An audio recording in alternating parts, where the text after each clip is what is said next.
Hello everyone. तो आज के इस वीडियो में हम बात करने वाले हैं स्टाफिंग, उसके मीनिंग, इंपॉर्टेंस और साथ ही साथ staffing and human resource management के बारे में।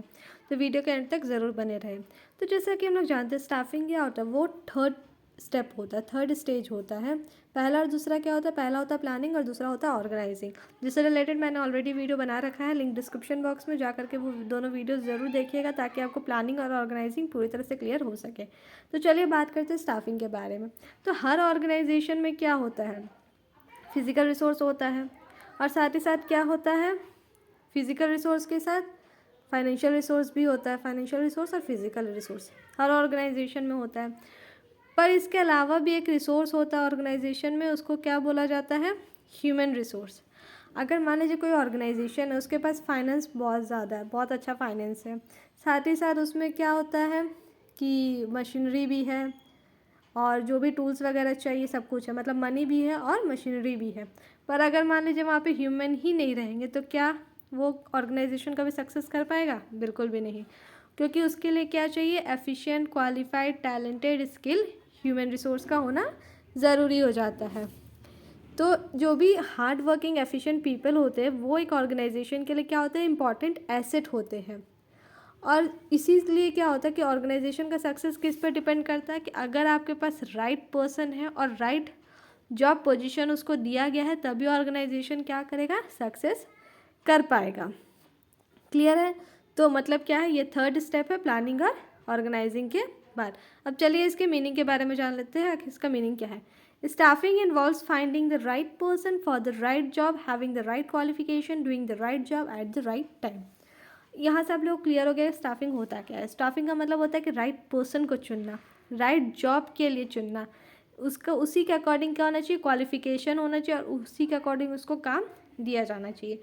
मतलब कि मान लीजिए कि अगर कोई अकाउंटेंट हम लोग को कंपनी में चाहिए, क्या चाहिए, अकाउंटेंट चाहिए, तो उसके लिए हम अगर कोई साइंस फील्ड का आदमी ले करके आएंगे तो क्या वो अच्छी तरह से काम कर पाएगा, एफिशिएंट वर्कर कहलाएगा?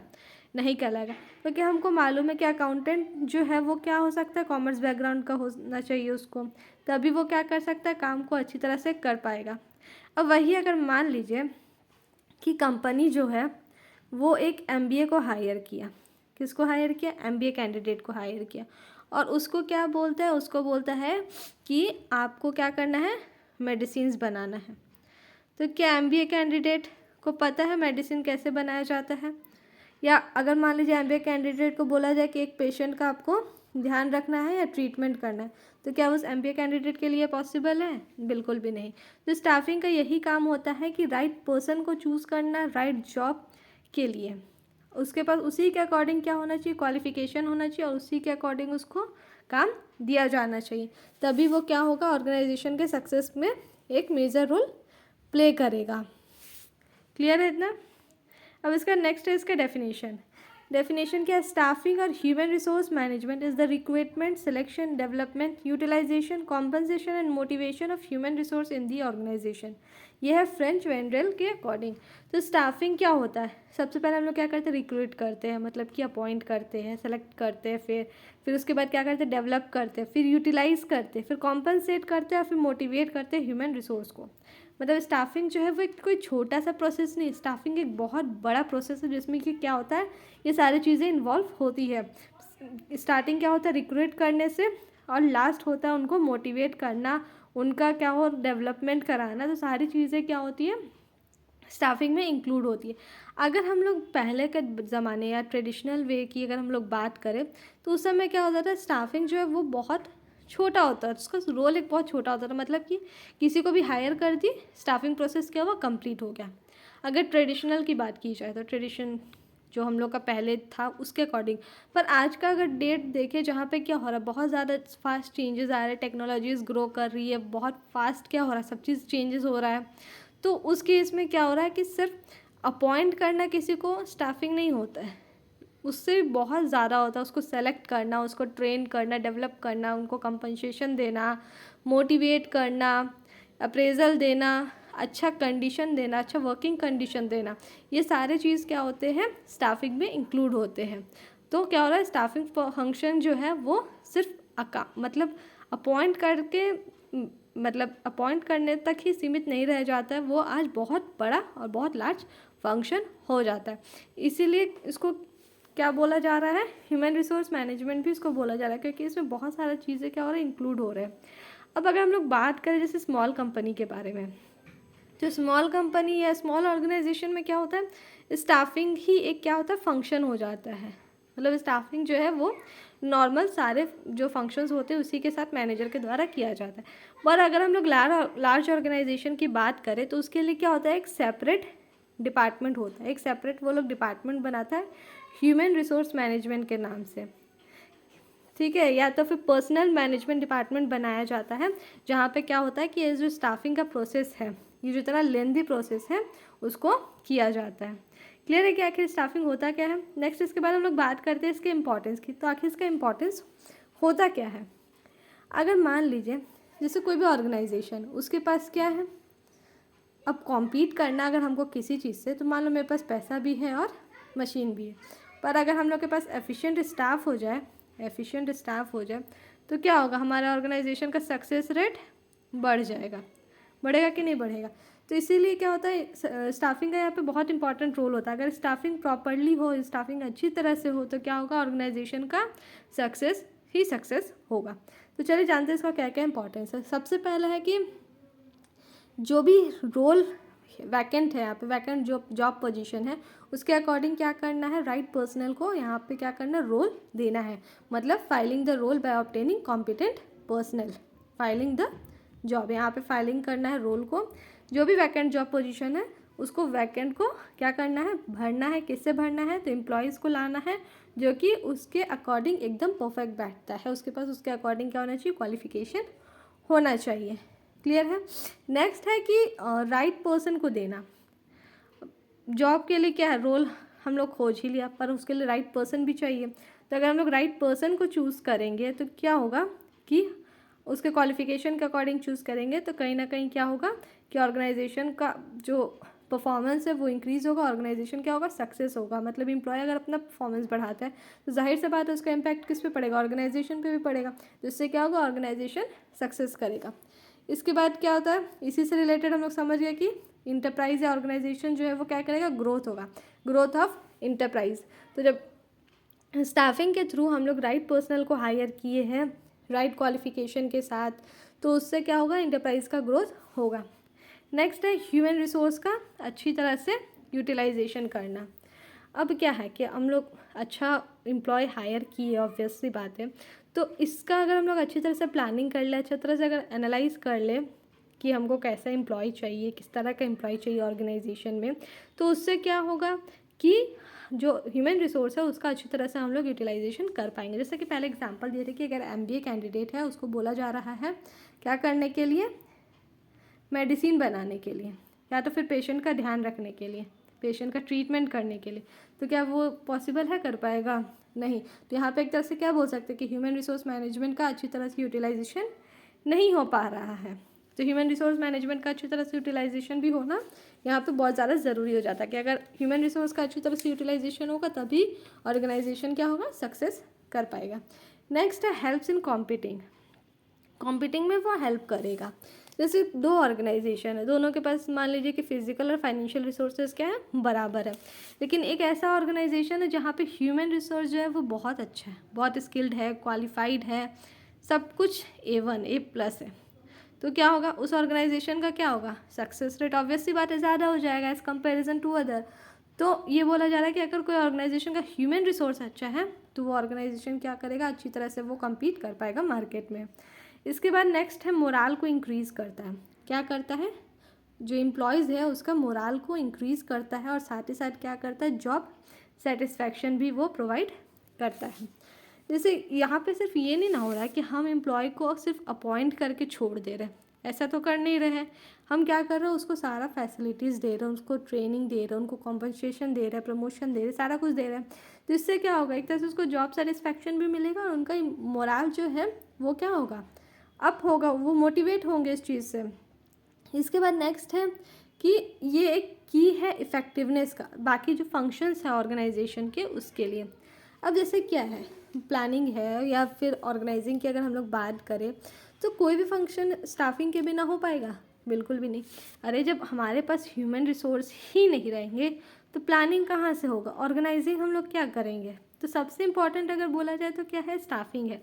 स्टाफिंग में हम लोग क्या करते हैं, ह्यूमन रिसोर्स को हायर करते हैं और वही ह्यूमन रिसोर्स क्या करता है, वही क्या करता है, प्लानिंग भी करेगा, वही क्या करेगा, ऑर्गेनाइजिंग भी करेगा। तो एक तरह से क्या है, की टू इफेक्टिवनेस है बाकी अदर जो फंक्शंस है उसके लिए। क्लियर है इतना? अब इसके बाद नेक्स्ट हम लोग देख लीजिए यहाँ पे importance of staffing. Optimum utilisation of resources है सबसे पहले। फिर यहाँ पे helps in competing, improves job satisfaction, key to effectiveness of other function, filling the role by competent person, placing the right person to the right job, और है growth of enterprise. अब next इसके बारे में हम लोग बात करते हैं staffing and human resource management के बारे में। यहाँ पे मैनेजमेंट है। अब क्या होता है स्टाफिंग और ह्यूमन रिसोर्स मैनेजमेंट के बारे में। तो ह्यूमन रिसोर्स मैनेजमेंट क्या होता है, वो एक मैनेजमेंट प्रोसेस का पार्ट है जो कि क्या करता है, डेवलप करता है और मैनेज करता है जो भी ह्यूमन एलिमेंट्स है उसको, जो भी ऑर्गेनाइजेशन या एंटरप्राइज के जो ह्यूमन एलिमेंट्स है उसको क्या करता है, डेवलप करता है और मैनेज करता है। जैसे कि कोई भी एम्प्लॉय है उसके पास क्या होता है, नॉलेज होता है, स्किल होता है, क्रिएटिविटी होता है, टैलेंट होता है, पोटेंशियल होता है। तो वो क्या करता है, ये सारा चीज़ को क्या करता है, कंट्रीब्यूट करता है अच्छी तरह से ऑर्गेनाइजेशन में, ताकि ऑर्गेनाइजेशन का जो भी गोल है, जो भी ऑब्जेक्टिव है वो क्या हो, पूरा हो सके। तो वो क्या करता है, ऑर्गेनाइजेशन के नीड के हिसाब से क्या करता है, ह्यूमन रिसोर्स को रिक्रूट करता है, सेलेक्ट करता है वो बेस्ट एम्प्लॉय को, फिर उसी का अकॉर्डिंग उनको ट्रेनिंग देता है, उनका डेवलपमेंट कराता है, उनको रिवॉर्ड्स देता है। तो उसमें क्या होता है कि ह्यूमन रिसोर्स मैनेजमेंट और स्टाफिंग दोनों क्या है, एक तरह से एक दूसरे से रिलेटेड ही है, क्योंकि जो लार्ज ऑर्गेनाइजेशन होते हैं उनका क्या होता है, एक सेपरेट डिपार्टमेंट होता है ह्यूमन रिसोर्स मैनेजमेंट को लेकर के, और जो स्मॉल ऑर्गेनाइजेशन होते हैं उनका लाइन बाय लाइन क्या होता है, स्टाफिंग प्रोसेस चलते रहता है। जैसे जो स्मॉल ऑर्गेनाइजेशन स्मॉल लेवल में होते हैं तो वो क्या करते हैं, एवरी मैनेजर जो है वहाँ का स्टाफिंग फंक्शन फॉलो करते हैं, एक लाइन मैनेजर हम लोग इसको बोल सकते हैं। और लार्ज स्केल में ये क्या हो जाता है, ह्यूमन रिसोर्स मैनेजमेंट हो जाता है। तो स्टाफिंग क्या है, वो एक पार्ट है, स्टाफिंग क्या है, एक पार्ट है ह्यूमन रिसोर्स मैनेजमेंट का। इसके बाद हम लोग का evaluation of human resource management है, यहाँ पे भी मैनेजमेंट। तो इवैल्यूएशन मतलब इसका स्टार्टिंग कहाँ से हुआ था, सबसे पहले इसमें आया था इंडस्ट्रियल रिवॉल्यूशन जब आया था, तब से क्या हुआ था कि ट्रेड यूनियन का जो एक्टिविटीज़ है वो क्या होने लगा था, एक्टिव होने लगा था। तो ट्रेड यूनियन का जो एक्टिविटीज़ है वो जब से एक्टिव होने लगा तो वो क्या किया, वो मैनेजमेंट को फोर्स करने लगा कि वो क्या कर सके, पर्सन को या ह्यूमन रिसोर्स को क्या करे, अपॉइंट करे। अपॉइंट करने के लिए फोर्स करने लगा तो वो क्या हुआ, एक लिंक की तरह काम करने लगा ओनर और पर्सन के बीच में। तो उसके कारण क्या हुआ कि लेबर जो वेलफेयर ऑफिसर है, लेबर वेलफेयर ऑफिसर, ये क्या हुआ, इनको अपॉइंट किया गया ताकि वो क्या कर सके कि वो एम्प्लॉय को हायर कर सके। और उनका रोल सिर्फ एम्प्लॉय का वेलफेयर तक के लिए ही सीमित था। मतलब जैसे हम लोग बात की कि ट्रेडिशनली स्टाफिंग क्या होता था कि सिर्फ एम्प्लॉयज़ को हायर करना, अपॉइंट करना। तो उनका जो लेबर वेलफेयर ऑफिसर जो थे उनका भी काम बस वही था कि एम्प्लॉय के वेलफेयर के बारे में सोचना, उनको ला करके यहाँ पे देना। तो जैसे जैसे फिर क्या हुआ, फैक्ट्री सिस्टम आने लगा। फैक्ट्री सिस्टम आने लगा तो फैक्ट्री में क्या है, बहुत ज़्यादा एम्प्लॉयज़ का ज़रूरत पड़ने लगा। अब फैक्ट्री में बहुत ज़्यादा एम्प्लॉय का ज़रूरत पड़ने लगा तो उससे क्या हुआ, ज़्यादा से ज़्यादा लोगों का वहाँ पे अपॉइंट किया गया जिनको रिस्पॉन्सिबिलिटी की। और उसी के बीच में क्या हुआ, बहुत सारे लोगों को रिस्पॉन्सिबिलिटी मिला काम करने का, वहाँ पे काम करने का मौका मिला, जिसमें कुछ को रिस्पॉन्सिबिलिटी मिला किस चीज़ का, रिक्रूट करने का, किसी को सिलेक्शन करने का रिस्पॉन्सिबिलिटी मिला, किसी को प्लेसमेंट का रिस्पॉन्सिबिलिटी उन लोगों को मिला। मतलब जैसे मान लीजिए कोई भी ऑर्गेनाइजेशन में क्या हो रहा है, सिलेक्शन हो रहा है, रिक्रूटमेंट हो रहा है, प्लेसमेंट हो रहा है, तो ये सारा एक इंडिविजुअल या एक मैनेजर तो सिर्फ नहीं कर सकता, उसके लिए भी ग्रुप चाहिए ताकि वो क्या कर सके, बेस्ट को चूज़ कर सके। तो वैसे ग्रुप को क्या बोल, एक तरह से हम लोग बोल सकते हैं इसको पर्सनल ऑफिसर। इसको क्या बोल सकते हैं, पर्सनल ऑफिसर, जिनके अंडर भी बहुत सारे लोग थे जो कि क्या करते थे कि इनको सेलेक्ट करने में वो हेल्प करते थे। तो धीरे धीरे क्या हुआ, ह्यूमन रिलेशन जैसे जैसे अप्रोच होने लगा, डायनेमिक इन्वायरमेंट होने लगे, जैसे जैसे चेंजेस होने लगे, तो क्या हुआ, साथ ही साथ जो एम्प्लॉयज़ जो हायर किए गए उनको ट्रेनिंग और डेवलपमेंट भी दिया गया ताकि उनके नॉलेज को क्या कर सके, बढ़ाया जा सके, अपडेट किया जा सके। और इसी से क्या हुआ कि जो ह्यूमन रिलेशन अप्रोच है वो क्या किया, पर्सनल मैनेजर को यहाँ से हटा करके पर्सनल मैनेजर को ह्यूमन रिसोर्स मैनेजमेंट लाया गया, क्योंकि पर्सनल मैनेजर क्या करता था, सिर्फ सेलेक्ट करता, रिक्रूट करता, प्लेस करता। फिर क्या हुआ, धीरे धीरे उनको ट्रेनिंग दिया गया, उनका डेवलपमेंट होने लगा, उनको क्या हुआ, स्किल को इन्हांस करने का काम भी किया गया। तो इसलिए क्या हुआ, पर्सनल ऑफिसर को हटा करके ह्यूमन रिसोर्स मैनेजमेंट यहाँ पे लाया गया। तो इसमें बेसिकली हम लोग कुछ चीज़ों को ज़्यादा फोकस यहाँ पे किया गया है।